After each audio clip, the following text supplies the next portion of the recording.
Assalamualaikum everyone! How are you? Ayan, gagawa pala ako ng cheese stick. Ayan, ano ko na tong cheese stick na to. Tingnan nyo. Ibabalot ko na lang siya.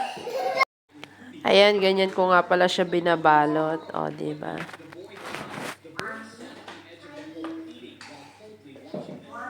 Ato, 100 pieces na pala to. Ayan, o. Ayan, eto na lahat yung nagawa ko. Ayan. Mamaya ko na siya piprituhin.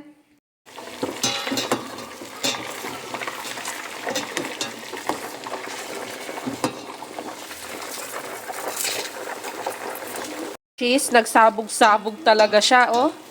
Kaya naging ganyan siya. Tingnan nyo. Ayan. Man ko na siya. Masarap naman siya, ha.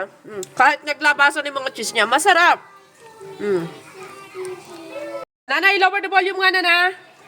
Ayan.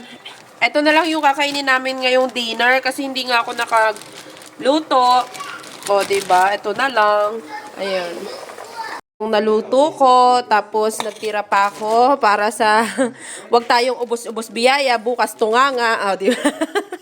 O, yan. Ito muna. Sarap to pag may ketchup. Bismillah. Ha? Bismillah. Bismillah.